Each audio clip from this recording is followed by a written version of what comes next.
So here we are going to learn the yet another important topic, glycogen metabolism. कि जो glycogen है वो body के अंदर कैसे बनता है, ग्लाइकोजेनेसिस, एंड कैसे ये ब्रेक डाउन होता है, इसको हम ग्लाइकोजिनोलाइसिस कहते हैं। ग्लाइकोजन क्या है कि जो भी बॉडी में एक्स्ट्रा ग्लूकोज होता है it's store basically in the form of glycogen. तो ग्लाइकोजन एक आपकी स्टोरेज फॉर्म है कार्बोहाइड्रेट्स की इन अ ह्यूमन बॉडी। अब इसका मेजर साइट क्या है स्टोरेज का, अगर बात करें तो दो है, या तो है लीवर और या है स्केलेटल मसल। क्वेश्चन ये कि which contain the maximum amount of glycogen. तो इसको देखने के लिए आप देखते हैं कि लीवर के अंदर जो ग्लाइकोजन है इट इज इन 10 ग्राम पर 100 ग्राम। ये पर 100 ग्राम के अंदर 10 ग्राम आपका ग्लाइकोजन स्टोर होता है। अगर मैं स्केलेटल मसल्स की बात करूं तो 1 to 2 ग्राम पर 100 ग्राम स्केलेटल मसल्स के अंदर ये ग्लाइकोजन स्टोर होता है। तो अगर हम बात कर लेते हैं कि 10 ग्राम पर 100 ग्राम, तो liver contain more amount of glycogen in terms of the percentage, ratio और प्रोपोर्शन। हम ये कुछ भी कर सकते हैं। तो लीवर बेसिकली ये कंटेन करता है in the terms of percentage. अगर हम बात करें इन टर्म्स ऑफ क्वांटिटी, तो लीवर सिर्फ 72 ग्राम ऑफ ग्लाइकोजन को स्टोर करता है। ग्लाइकोजन आपका 245 ग्राम ऑफ ग्लाइकोजन को स्टोर करता है। तो इसका मतलब क्या हो गया कि glycogen contain more in the terms of quantity या अमाउंट, कुछ भी पूछा जाए तो please then answer the skeletal muscle. दूसरा, इनका रोल क्या है कि लीवर का जो ग्लाइकोजन है it is basically for maintaining the glucose regulation in the body. मतलब जब बॉडी में ग्लूकोज को जरूरत पड़ती है तो ये लीवर का ही ग्लूकोज है, ग्लाइकोजन है जो बॉडी में ग्लूकोज देता है। तो it maintains glucose regulation in body. लेकिन अगर हम स्केलेटल मसल्स की बात करें तो ये इसका मेन काम है कि ये बॉडी की ग्लूकोज को मेंटेन नहीं करता, उसमें कंट्रीब्यूट नहीं करता। लेकिन जब skeletal muscle is in vigorous exercise, मतलब जब कोई पर्सन बहुत ज्यादा एक्सरसाइज कर रहा है, विग्रस एक्सरसाइज कर रहा है, हैवी एक्सरसाइज कर रहा है, then at that time it used as the source of the glucose to that muscle. The muscle glycogen is primarily used in vigorous exercise. vigorous exercise में वो यूज होता है। अब बेटा हम समझते हैं कि कैसे ग्लूकोज से हम ग्लाइकोजन बनाएंगे और फिर ब्रेक डाउन करेंगे। तो एंटायर इन वन पेज मैंने इसको ये स्टोरी को बनाने की कोशिश करी है। जस्ट बी विद मी और आप ध्यान रखिए तो things will become easy to you. बाकी मैं ये भी कहता हूँ कि मोहब्बत का दीपक जलाकर तो देखो, अरे किसी को दिल में बसाकर तो देखो, तुम्हें मोहब्बत ना हो जाए तो कहना, कभी हमसे भी निगाहें मिलाकर तो देखो। आप स्क्रीन से निगाहें मिला लीजिए एंड लर्न दिस कंसेप्ट। तो हम क्या करेंगे, पहले ये ग्लूकोज से ऑन दिस वन साइड पे हम बनाएंगे ग्लाइकोजन, ग्लूकोज से जाएंगे वन साइड पे हम ग्लाइकोजन बनाएंगे, and on the other second half हम ग्लाइकोजन को ब्रेक करके वापस ग्लूकोज बनाएंगे। देखते कैसे। तो पहले ये शुरू हो गया जी ग्लूकोज। ग्लूकोज से it convert into the glucose 6 phosphate, जो कि आपका पहला स्टेप भी है अगर आपने ये ग्लाइकोलाइसिस साइकिल में करा। लेकिन यहाँ से glucose 6 phosphate it changes the path और एंटर हो जाता है ग्लाइकोजन मेटाबॉलिज्म। तो वहां पर हमने ये भी बात करी थी कि जो इसका फर्स्ट एंजाइम है, ये फर्स्ट स्टेप है, it is not the first rate committed step of glycolysis, क्योंकि ग्लूकोज 6 फॉस्फेट और भी बहुत चीजों के अंदर जा सकता है, जैसे ये यहाँ पर ग्लाइकोजन के अंदर जा रहा है। ग्लूकोज 6 फॉस्फेट आगे कन्वर्ट हो जाता है आपका ग्लूकोज 1 फॉस्फेट के अंदर। बेसिकली एक इनएक्टिव फॉर्म इसको मानते हैं। अब कोई चीज इनएक्टिव हो तो उसको एक्टिव करने के लिए हमें क्या करना पड़ता है, एनर्जी प्रोवाइड करनी पड़ती है। तो ये कैसे एनर्जी इसके अंदर आती है कि यूटीपी, नाउ प्लीज रिमेंबर, यहाँ पर यूरिडीन ट्राइफॉस्फेट इसको एनर्जी देता है and it convert into a UDP glucose and molecules, कि काफी सारे ग्लूकोज के मॉलिक्यूल्स बन जाते हैं विच इज बेसिकली एक्टिव ग्लूकोज दोनों, कि मतलब अब ग्लूकोज आपका एक एक्टिव स्टेट में आ चुका है। ये यूडीपी ग्लूकोज के एन मॉलिक्यूल्स, बॉडी के पास एक ग्लाइकोजन प्राइमर होता है जिसका नाम है ग्लाइकोजेनिन। ये प्राइमर बॉडी के पास ही होता है और ये प्राइमर चाहिए हमें ग्लाइकोजन को बनाने के लिए। तो UDP glucose with the help of this glycogenin a primer, ये सबसे पहले एक लंबी सी स्ट्रेट चेन ग्लूकोज के मॉलिक्यूल की बना लेता है, which is basically a linear polymer of glucose having a alpha 1 four glycosidic link. अब इसके बाद इस जो लीनियर पॉलीमर है इसके ऊपर एक ब्रांचिंग होती है, तो with the help of the branching enzyme and the structure अब होता है, it is just resemble like the amylopectin. हमने ये पॉलीसेचराइड्स में पढ़ा है कि स्टार्च और glycogen it has two parts, one is अमाइलो जो स्ट्रेट पार्ट है और अमाइलोपेक्टिन ब्रांच पार्ट है। तो ग्लाइकोजन मोस्टली उस ब्रांच पार्ट की तरह दिखता है, तो वहां पर एक ब्रांचिंग एंजाइम हो जाती है and we get the glycogen. अब इसी चीज को हम एक पिक्टोरियल रिप्रेजेंटेशन से समझते हैं। देखिए कि मेरे पास ये जो येलो कलर में दिखाए गए हैं, it is basically representing a active glucose donor UDP glucose m, और ये जो पिंक कलर में है it is basically showing the glycogen primer. तो हम देख सकते हैं कि यहाँ पर इसके पास लगभग 1 2 3 4 5 ग्लूकोज के मॉलिक्यूल हैं, और यहाँ पर इसके पास 1 2 3 4 5 6 लगभग 6 यूडीपी ग्लूकोज के मॉलिक्यूल। तो दोनों ऐड करके एक हमारा एक लीनियर पॉलीमर एक स्ट्रेट चेन बना लेता है ग्लूकोज का, which have at least the 11 glucose residue जो उसमें लगे हुए, बेसिकली एक स्ट्रेट पार्ट बन गया। अब मुझे इसके अंदर ब्रांचिंग करनी है, तो ब्रांचिंग कैसे होती है ये ध्यान दीजिए कि कुछ ग्लूकोज के रेसिड्यू, जैसे आप ये देख सकते हैं कि इतना ग्लूकोज का रेसिड्यू ये यहाँ से टूट कर दोबारा से यहाँ पर रीलोकेट हो जाता है with the help of the linkage called alpha 1 6 link. अब इसके बाद अगला स्टेप क्या होगा कि ये भी अगेन आगे ग्रो कर जाएगा, मतलब यहाँ पर भी कुछ ग्लूकोज के रेसिड्यू लग जाएंगे, यहाँ पर भी कुछ ग्लूकोज के रेसिड्यू लग जाएंगे, फिर वो भी ग्लूकोज का रेसिड्यू क्या होगा कि उसमें से भी कुछ ग्लूकोज के रेसिड्यू यहाँ पर कटकर दोबारा से रीलोकेट हो जाएंगे, यहाँ पर भी ग्लूकोज के रेसिड्यू यहाँ पर कटकर दोबारा से यहाँ पर रीलोकेट हो जाएंगे, जिसके कारण यहाँ पर दोनों के दोनों रीलोकेट हो जाएंगे। तो ऐसे ही अब ये 4 बन जाएगी, इसके बाद ये फिर दोबारा से 4 ग्रो करने लग जाएगा, जिसके कारण हम समझ सकते हैं कि ग्लाइकोजन बेसिकली एक हाईली ब्रांच स्ट्रक्चर देखने को मिलता है, और वो इसलिए क्योंकि इसकी सॉल्युबिलिटी बढ़ जाती है। अब हम देखें कि इसके एंजाइम के नाम हम देख लेते हैं, बेसिकली क्या इंपॉर्टेंट एंजाइम है। तो आप ये एंजाइम ये देखिएगा कि यहाँ पर दो चीजें ग्लाइकोजेनिन और यूडीपी ग्लूकोज के आपस में जुड़ के ग्लाइकोजन बना रहे हैं, तो नाम हो गया ग्लाइकोजन सिंथेस। तो आप याद रख सकते हैं कि the first rate limiting enzyme of glycogen synthesis is glycogen synthase. दूसरी चीज हम आप क्या याद रखेंगे कि दूसरा नाम है एंजाइम का नाम ब्रांचिंग एंजाइम। ब्रांचिंग ने क्या करा कि कुछ ग्लूकोज के रेसिड्यू को ब्रांच कर दिया। इसका दूसरा नाम क्या है, अल्फा 16 ग्लूकान ट्रांसफरेज। बड़ा सिंपल है, याद रखना कि इसने क्या किया कि यहां से एक जो अल्फा 14 लिंकेज था उसको तोड़ दिया, और फिर यहीं पे उसने अल्फा 16 लिंकेज से दोनों को जोड़ दिया। ग्लूकान का मतलब कुछ ग्लूकोज के रेसिड्यू, उसको ट्रांसफर किया। तो alpha 16 glucan transferase is basically the name of the branching enzyme जो ग्लाइकोजन की सिंथेसिस के लिए जरूरी होता है।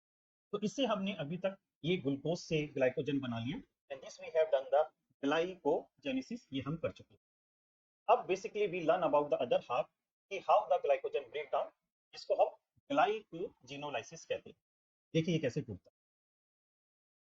अब जो ये ग्लाइकोजन है, एन नंबर ऑफ इसमें ग्लूकोज के मॉलिक्यूल जुड़े हुए हैं, अगर मुझे इसमें से ग्लूकोज को तोड़ना है तो इनऑर्गेनिक फॉस्फेट मतलब एक फॉस्फेट इसमें ऐड होगा, और वो ग्लूकोज 1 फॉस्फेट के रूप में उसमें से टूट कर बाहर निकलता रहेगा। मतलब ग्लाइकोजन कैसे टूटता है कि एक इनऑर्गेनिक फॉस्फेट ग्लाइकोजन पे एक्ट करेगा, उसमें से एक ग्लूकोज का रेसिड्यू उसमें से लेके इसको बाहर निकालता है। तो मेजॉरिटी जो ग्लाइकोजन टूटता है वो प्लीज रिमेंबर ग्लूकोज 1 फॉस्फेट के रूप में ये टूटता है। इसी को हम एक पिक्टोरियल रिप्रेजेंटेशन में देख लेते हैं कि ये हमारे पास ग्लाइकोजन का स्ट्रक्चर था, इसमें से ये एक ग्लूकोज का मॉलिक्यूल फॉस्फेट के साइड बाइंड करके ग्लूकोज 1 फॉस्फेट के रूप में ये अलग हो गया, ऐसे ये भी अलग हो गया ग्लूकोज 1 फॉस्फेट ग्लूकोज 1 फॉस्फेट। तो इस तरह से ये ब्रेक करता रहता है। लेकिन जब इसके पास ब्रांचिंग पॉइंट के पास 3 या 4 ग्लूकोज के रेसिड्यू रह जाते हैं, तो यहाँ पर जो एंजाइम इसको तोड़ रहा है वो काम नहीं कर सकता। ऐसा क्यों? क्योंकि बेसिकली ये एक हाईली ब्रांच स्ट्रक्चर है, और ये बहुत क्लोज आपस में ब्रांचिंग पॉइंट के पास बहुत क्लोज रह जाते हैं, तो वहां पर उसको एक्सेस नहीं मिलता उस एंजाइम को कि जिसको ये तोड़े। तो अब हमें अगर इसको तोड़ना है, क्योंकि हमें ये ब्रांचिंग पॉइंट को एक्सपोज करके तोड़ना है, तो यहाँ पर अब एक और एंजाइम आता है। चलो उस एंजाइम, जिस एंजाइम का नाम है बेटा D branching enzyme. D branching enzyme का क्या मतलब है, इसको डी ब्रांच करना। तो वो उसकी दो एक्टिविटी होती है।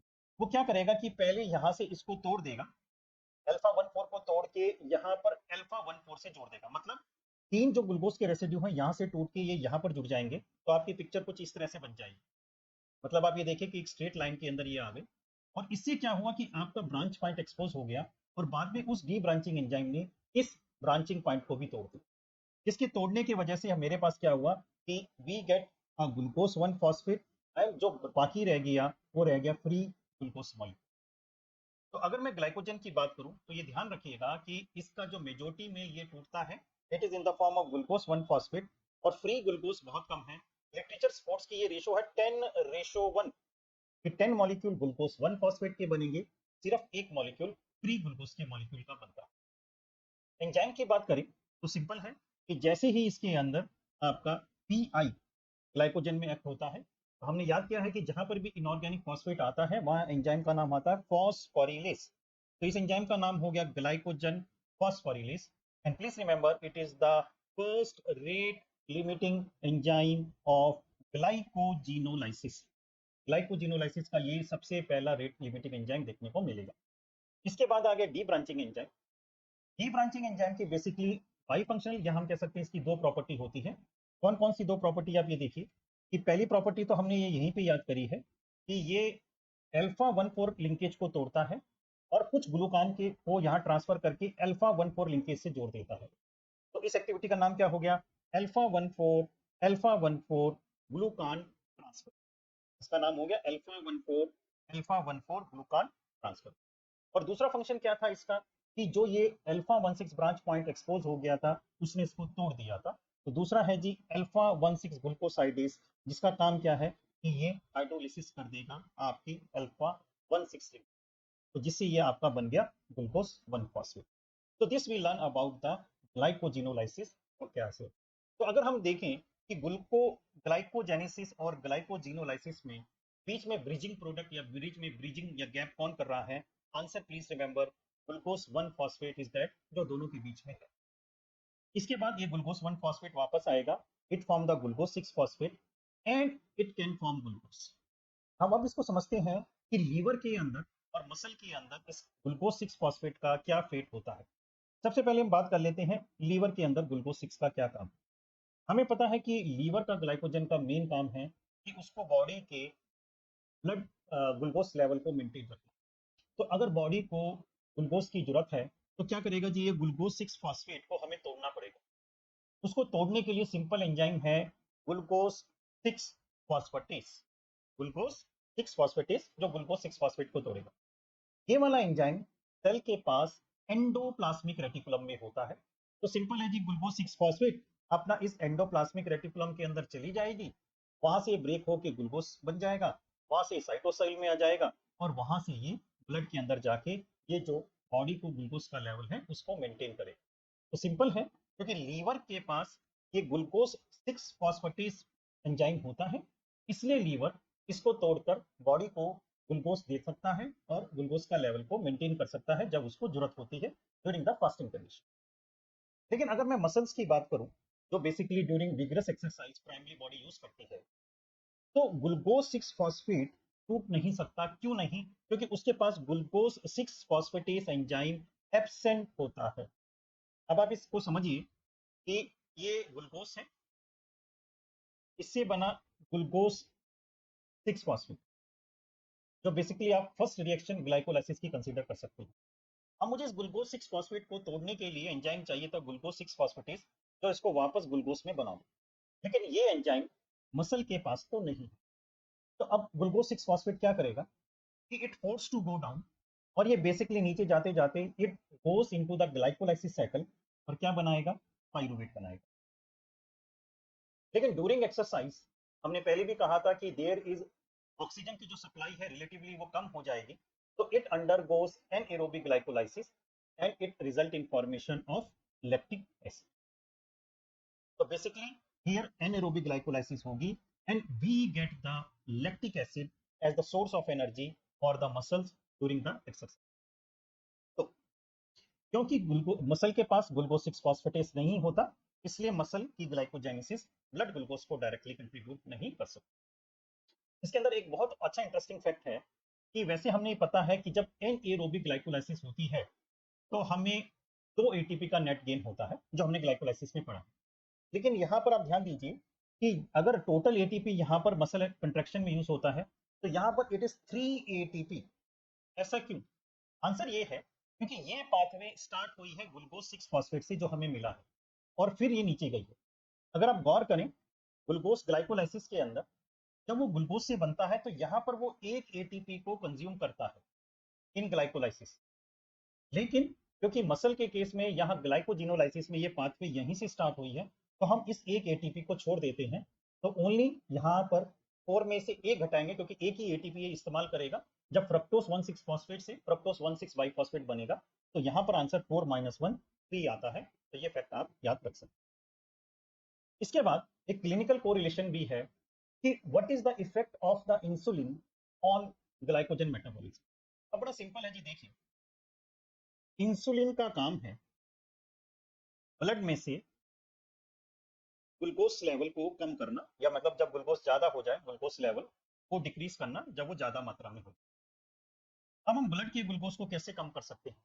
दो चीज है, या तो हम एक्स्ट्रा ग्लूकोज को ग्लाइकोजन में स्टोर कर दें जिससे वो स्टोर हो जाए, या हम ये भी कर सकते हैं कि ब्लड के ग्लूकोज लेवल को तोड़ दें, इट अंडरगो ग्लाइकोलाइसिस। तो दोनों सूरत में ब्लड में से ग्लूकोज का लेवल कम हो जाए। तो यहीं पे हम देखते हैं कि इंसुलिन क्या करता है कि basically it favours, please remember, it favours the glycogen formation and also favours the glycolysis, दोनों को ये फेवर करता है। तो अगर क्वेश्चन पूछा जाए कि फैट स्टेट में, नेचुरली इन फैट स्टेट के अंदर इंसुलिन काम करेगा, तो in fed state insulin actually it increase the activity of its enzyme glycogen synthesis, जो फर्स्ट रेट लिमिटिंग एंजाइम है ग्लाइकोजन सिंथेसिस का। तो जिसकी वजह से क्या हो जाएगा कि it favours the glycogen synthesis और फैट स्टेट के अंदर, तो insulin favours the glycogen synthesis, ये आप याद रख सकते हैं। अगर हम बात करें फास्टिंग स्टेट के अंदर, अब बेसिकली फास्टिंग स्टेट में तय बात है कि बॉडी को ग्लूकोज की जरूरत है, तो there occurs a glycogen breakdown. और कौन से हार्मोन इसके ऊपर एक्ट करते हैं? Just remember the epinephrine and glucagon both favours glycogen breakdown. और ऑल्सो आप ये याद रख सकते हैं कि लगभग ये दोनों इंसुलिन से अपोजिट काम करते हैं। मतलब इनका काम है ब्लड में ग्लूकोज के लेवल को बढ़ाना। वो हम कैसे बढ़ाएंगे? जब हम ग्लाइकोजन ब्रेक डाउन करेंगे। तो both epinephrine and glycogen glucagon, sorry, both epinephrine and glucagon it increase the activity of glycogen phosphorylase, जिससे क्या होगा कि आपका जो ग्लाइकोजन है और ग्लूकोज है वो बॉडी को मिल जाए। तो बेटा ये whole story all in the one page हमने याद करी about which is the glycogen metabolism के बारे में। जस्ट बहुत 2 मिनट में मैं इसको ब्रीफ कर देता हूँ कि ग्लाइकोजन का अगर हम बात करें, क्वेश्चन पूछा जाए कि which is more in terms of the ratio, proportion और percentage, please mark liver. More in the terms of quantity, please mark skeletal muscle. जब ग्लूकोज से ये ग्लाइकोजन बनता है तो rate limiting enzyme of glycogen synthesis is glycogen synthase and rate limiting enzyme of glycogenolysis is glycogen phosphorylase. जो liver का glucose है, क्योंकि उसके पास ग्लूकोज 6 फॉस्फेटेस एंजाइम होता है, तो it is helpful in maintaining the blood glucose level. लेकिन जो मसल है उसके पास ग्लूकोज 6 फॉस्फेटेस नहीं होता, जिसके कारण ये ब्लड ग्लूकोज को डायरेक्टली कंट्रीब्यूट नहीं कर पाता। It undergo anaerobic glycolysis, lactic acid बनाता है। और इंटरेस्टिंग फैक्ट ये यहाँ पर हमें 3 एटीपी मिलते हैं। अगेन कि फैट स्टेट के अंदर insulin favours glycogen synthesis by increasing the activity of glycogen synthesis, and in fasting state epinephrine and glucagon they increase the activity of glycogen phosphorylase and it supports the glycogen breakdown। तो बेटा again my एक attempt है, कोशिश की one topic in one page, क्यों बाद में आपको ये रिकॉल करने में और याद करने में, रिमेंबर करने में ये आपको आसानी से याद हो सकता है। तो this is all about the story of the glycogen metabolism. Thanks for your point attention.